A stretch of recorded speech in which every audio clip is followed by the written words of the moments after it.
Salute करता हूं मैं उड़ीसा को।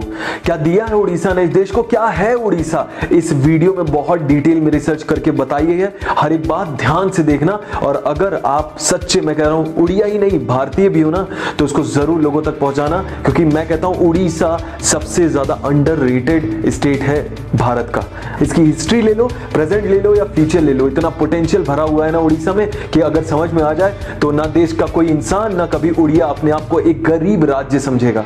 भारत का सबसे ज्यादा बड़ा प्रोड्यूसर स्टील का, स्टेनलेस स्टील का, एल्यूमिनियम का उड़ीसा है। भारत का आधे से भी ज्यादा मिनरल्स का एक्सपोर्ट उड़ीसा से ही तो होता है, $243 बिलियन पर ईयर।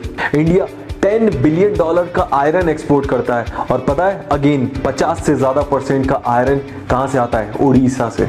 अरे दुनिया में इंडिया ऑलरेडी सेकंड नंबर पे सबसे बड़ा सी फूड एक्सपोर्टर है, जिसमें से उड़ीसा से अकेले 3000 करोड़ का सी फूड एक्सपोर्ट होता है, जो 2024 तक 20,000 करोड़ का करने वाले हैं। 2016-17 में जहां इंडिया का ग्रोथ रेट -2% चला गया था, उड़ीसा 17.6% का ग्रोथ रेट लेके बैठा था। आज भी भारत 4.5% ग्रोथ रेट पे है, तो उड़ीसा 8.4% पे। इनफैक्ट वर्ल्ड बैंक ने तो इसको सबसे बेस्ट जगह स्टार्टअप करने के लिए बोली है भुवनेश्वर में। परेशानियां और दिक्कतें कम नहीं रही उड़ीसा में, आप समझना।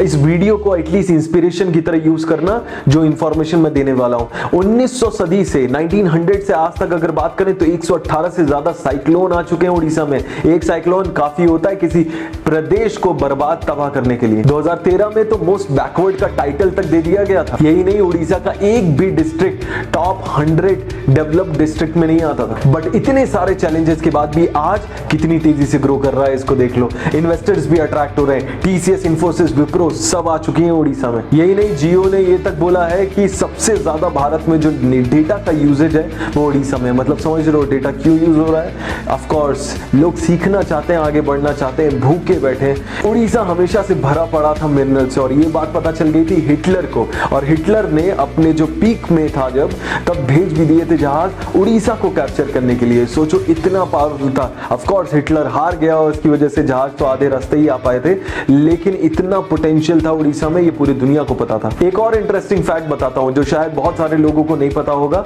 अलेक्जेंडर द ग्रेट नाम तो सुना ही होगा, सिकंदर महान यहां भारत में बोलते थे। चंद्रगुप्त मौर्य ने इंडिया में घुसने तक नहीं दिया था उसको। और सोचो ऐसे चंद्रगुप्त मौर्य एम्पायर जो पूरा देश पे राज करते थे, वो कलिंग में नहीं घुस पाए थे, और उड़ीसा ही पुराने जमाने में कलिंग कहा जाता था। यही नहीं, अंग्रेजों के खिलाफ जो शुरुआती जंग छेड़ने वाले फ्रीडम फाइटर बिरसा मुंडा, पूरी अंग्रेजी हुकूमत के दांत खट्टे कर दिए थे बिरसा मुंडा ने। इतना परेशान कर दिया था, जंगलों में गुरिल्ला वॉर करते थे, छुप छुप के मारते थे, कोई ढूंढ नहीं पा रहा था। बिरसा मुंडा अपने आप में इतने बड़े लीजेंड थे कि उन पे मैं कहता हूं एक वीडियो तो अपने आप में होना चाहिए। कमेंट करके नीचे बताना, अगर मैं कह रहा हूं 10 लोगों ने भी बोला कि बिरसा मुंडा पे केस स्टडी चाहिए, बताएं तो मैं बताऊंगा। इसके बाद सुभाष चंद्र बोस, जिनके बारे में तो कौन नहीं जानता, भारत का बच्चा बच्चा जानता है, वो भी इसी भूमि से जन्मे, जिन्होंने पहली बार पूर्ण स्वराज की डिमांड की थी, और भारत की पहली आर्मी आजाद हिंद फौज भी इन्होंने ही बनाई थी। और आज की बात करूं तो स्टार्टअप भी बहुत सारे दिए हैं उड़ीसा ने। भुवनेश्वर ने कितने स्टार्टअप दिए उसका ऑलरेडी वीडियो है, आई पे क्लिक करके आप देख सकते हो।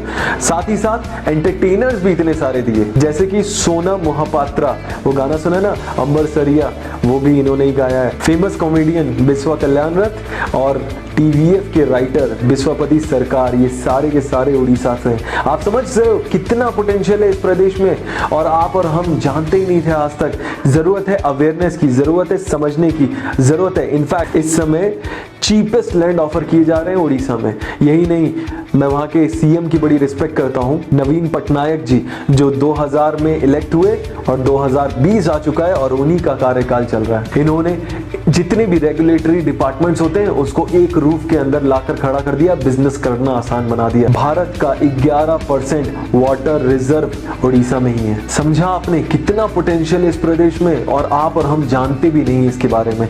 समझो और शेयर करो, बांटने से बुद्धि बढ़ती है। इसको ज्यादा से ज्यादा अपने जैसे लोगों तक पहुंचाओ। हर एक भारतीय को, सिर्फ उड़िया को नहीं, भारतीय को मैं बोल रहा हूं, गर्व होना चाहिए, उड़ीसा हमारे देश का हिस्सा है।